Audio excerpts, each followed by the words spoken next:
मेरे भाइयों, आज यकीनन आज मुल्क के जो हालात हैं आप अच्छी तरह से समझ रहे हैं। आप देख रहे हैं कि किस तरीके से हमें हर पॉलिटिकल पार्टी निशाना बनाए हुए है। राज्य की सरकार हो या नरेंद्र मोदी की केंद्र की सरकार, हर एक के निशाने के ऊपर आप है और हम है। किस तरीके से हमारी मस्जिदों को आज गिराया जा रहा है, शहीद किया जा रहा है। किस तरीके से आज हमारी बच्चियों को पढ़ने से रोका जा रहा है। लाउडस्पीकर हटाकर हमारी अजानों पर पाबंदी लगाई जा रही है। तुम हिजाब नहीं पहन सकते हैं, ये हमारी बच्चियों को बताया जा रहा है और हमसे कहा जा रहा है सब्र करो। लोग कहते हैं कि असदुद्दीन अवैसी साहब इतना कड़वा क्यों बोलते हैं? वो इसलिए बोलते हैं कि तुम्हारी तकलीफ अगर किसी ने समझी है, किसी ने जाना है, तो वो बैरिस्टर असदुद्दीन अवैसी साहब। इसीलिए पिछले कितने सालों से लोग इन्हें कहते हैं कि आप जाते हैं तो भड़काऊ भाषण करते हैं, आप जाते हैं तो आपकी जबान इतनी तीखी क्यों होती है? असद साहब उन्हें बस एक ही बात कहते हैं, तुम्हारे सोच के सांचे में ढल नहीं सकता, जबान काट लो, ये लहजा बदल नहीं सकता। तुम्हारी सोच के सांचे में ढल नहीं सकता, जबान काट लो, ये लहजा बदल नहीं सकता।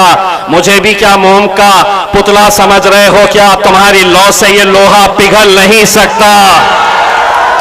लेकिन आज असदुद्दीन अवैसी साहब को नीचा दिखाने के लिए, मजलिस को नाकामयाब करने के लिए तमाम सियासी पार्टी एक मंच पर आ चुके हैं। सभी ने अंदरूनी एक फैसला कर लिया है कि आगे की सियासत, हमारी दुकानें बंद हो जाएगी। अगर असदुद्दीन अवैसी साहब यहां पर अपना डेरा जमाएंगे तो हमारे लिए बड़ा मुश्किल हो जाएगा। तो वो लोग आपस में ये सोच रहे कि हम में से कोई भी हारे, कोई भी जीते चलेगा, लेकिन असदुद्दीन अवैसी साहब ने जीतना नहीं चाहिए, मजलिस ने सीमांचल के अंदर जीतना नहीं चाहिए। अरे बेवकूफों, तुम्हें समझ में नहीं आता है, तुम्हारी साजिशें चल रही होगी, लेकिन आवाम तो मेरे कायद बैरिस्टर असदुद्दीन अवैसी साहब के साथ जुड़ चुकी है, पूरी ताकत के साथ जुड़ चुकी है। आज हमें इस बात का अंदाजा तो हो रहा है कि आज अल्हम्दुलिल्लाह जिस पार्टी के बारे में यह कहा जाता था, बैरिस्टर असदुद्दीन अवैसी साहब को देखकर लोग ताने कसते थे, मजाक उड़ाते थे और ये कहते थे कि ये अकेला इकलौता एक मेंबर ऑफ पार्लियामेंट है, एक ही सांसद है और जिंदगी भर एक ही रहेगा। लेकिन अल्हम्दुलिल्लाह 2019 से 2024 में जब असदुद्दीन अवैसी साहब पार्लियामेंट गए तो उन 5 सालों के अंदर अकेले असदुद्दीन अवैसी साहब नहीं थे, उनका भाई इम्तियाज जलील भी वहां पर जाकर बैठा था। और जब गए वहां पर तो उन्हें ऐसा लग रहा था कि बोलना, असद भाई के बोलने से वो इतने परेशान थे, इतने तकलीफ में थे। और जब हमने बोलना शुरू करा तो उन्हें इतनी ज्यादा तकलीफ हुई, बोले ये तो बोलते ही थे, दूसरा भी आया है तो बहुत ज्यादा बोल रहा है। और हुआ ये कि 2024 के अंदर ये तमाम सियासी पार्टियां एक साथ मिलकर आ गई। भाजपा आ गई, शिवसेना आ गई, एनसीपी आ गई और पूरों ने मिलकर एक साजिश रची। कांग्रेस भी उसके साथ शामिल हो गई और उन्होंने उस साजिश के जरिए मुझे हरा दिए। लेकिन हराने के बावजूद भी मैं एक बात कहना चाहता हूं, अगर आप ये समझ रहे हैं कि हमने एक इलेक्शन हारा है, कभी महाराष्ट्र आके देखो हमारे जलवे कैसे है, तुम्हें पता चल जाएगा। एक जलवा तो हमने पहले भी दिखा चुके थे, जब हमारे नबी करीम सल्लल्लाहु अलैहि वसल्लम के खिलाफ गुस्ताखी की। लोग हमको गालियां दे रहे थे, हमने सुना, पार्टी को गालियां दे रहे थे, हमने सुना। लेकिन जब हद ये हो गई कि हमारे नबी करीम सल्लल्लाहु अलैहि वसल्लम के खिलाफ किसी ने गुस्ताखी की तो हम इंतजार करते रहे सत्ताधारी विरोधी पक्ष के वो मुसलमान नेताओं के, जिन्होंने सिर्फ अपनी कुर्सी की खातिर खामोशी इख्तियार कर लिए थे। जब वो खामोश रहे, हम इंतजार करते रहे कि कोई कुछ नहीं बोल रहा, तो हमने उनको अब ये बताया कि जिसकी वजह से हमारा वजूद है, हमारी शिनाख्त है, हमारी पहचान है, हमारी जान जिनके लिए निछावर है, अगर उनके खिलाफ गुस्ताखी करेंगे तो हम सड़क के ऊपर आएंगे। और जब हम सड़क के ऊपर आने का फैसला किए मेरे भाई, सारी हुकूमत, सारी पुलिस, सरकार, प्रशासन पूरी ताकत लगा दिए ये कहते हुए कि हम तुम्हें इजाजत नहीं देंगे, बंबई तुम जा नहीं सकते, रैली तुम निकाल नहीं सकते। मैंने कहा तुम्हारे पास पुलिस की ताकत है, हुकूमत की ताकत है, लेकिन मेरे पास तो मेरी ताकत वहां पर मौजूद है। मैंने उनसे कहा तुम ताकत लगाकर मुझे रोक के तो दिखाओ, मैं मेरी ताकत दिखाकर बंबई पहुंच के दिखाऊंगा अल्हम्दुलिल्लाह।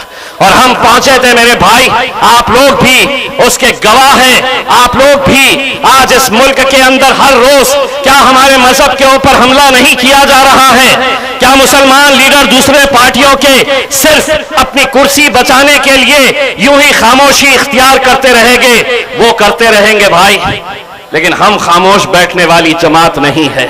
हम लड़ेंगे, हम बोलेंगे। हमें लड़ने को अगर किसी ने सिखाया है इस मुल्क के अंदर, नौजवानों को अगर किसी ने कोई सीख दिया है तो वो मेरे कायद बैरिस्टर असदुद्दीन अवैसी साहब ने बताया है कि इस मुल्क में जीना है तो सीना चौड़ा करके और सर ऊंचा करके चलना सीखो मेरे भाई।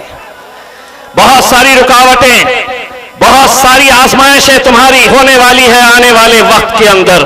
अगर हम मुत्तहिद नहीं हुए, अगर हम एक ताकत बनकर खड़े नहीं हुए, तमाम सियासी पार्टियां ये जानती हैं कि इस कौम को बांटना, बिखेरना और खरीदना बहुत आसान बात है, लेकिन उन तमाम को मैं ये कहना चाहता हूं, तुम आज तक हमें बांटते आए थे, तुम आज तक बोलते थे और हम सुनते थे, लगातार हम सुनते आ रहे थे, लेकिन अब एक बात अच्छी तरह से सुन लो, मुल्क के वजीर आजम नरेंद्र मोदी साहब आपसे लेकर तेजस्वी यादव से लेकर जितने भी वजीर हैं उन सबको मैं बताना चाहता था, तुम बोलते थे और हम सुनते थे, अब हम बोलेंगे और तुम्हारे बाप को भी,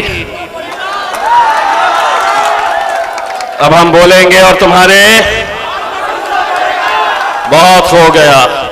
ये समझते थे कि हर 5 साल के बाद आएंगे, घोड़ी पे वो चढ़ेंगे, दूल्हे वो बनेंगे और हम बारातियों की तरह नाचने का काम करते आए हैं 75 सालों तक। तो अब सुन तेजस्वी, अब शादी होगी तो घोड़ी भी आएगी, लेकिन दूल्हे हम बनेंगे और तुमको नचाने का काम करेंगे इंशाअल्लाह। है तैयार? तो बोलो मेरे पीछे, तेरा मेरा रिश्ता क्या, तेरा मेरा रिश्ता क्या? Barrister Asaduddin Owaisi, barrister Asaduddin Owaisi.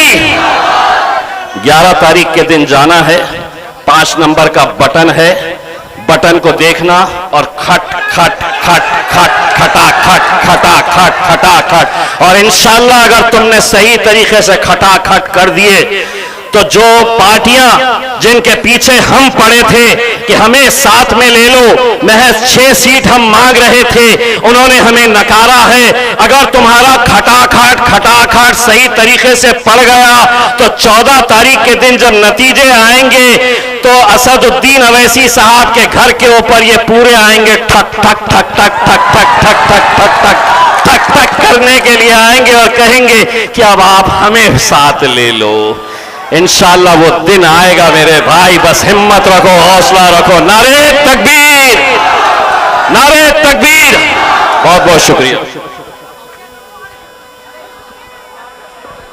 मैं जिसका इंतजार था, हम जिसे बेसब्री से इंतजार कर रहे थे, वो हमारे महबूब लीडर पहुंच चुके हैं। अब मैं बिना किसी ताकीद के हैदराबाद के विधायक जनाब सलीम बेग साहब को दावत देना चाहूंगा कि आप आए, अपनी बातों को रखें।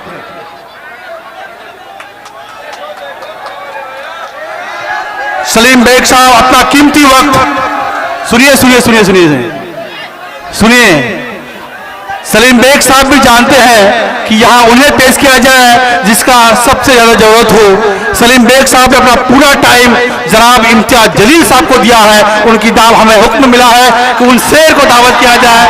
इम्तियाज जलील साहब माइक पर हैं, आपके हवाले। अस्सलाम वालेकुम व रहमतुल्लाहि व बरकातहू।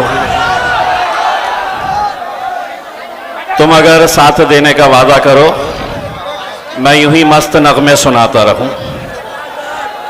अगर तुम समझ रहे हैं कि मैं नगमे सुनाने के लिए आया हूं तो मैं तुमसे सिर्फ ये पूछने के लिए आया हूं, क्या तुम मेरा साथ देने के लिए तैयार है?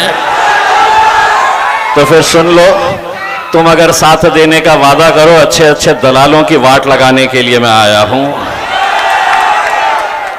मेरे कायद बैरिस्टर असदुद्दीन अवैसी साहब, आज कोचाधामन की सड़कों पे हमें जाना हुआ।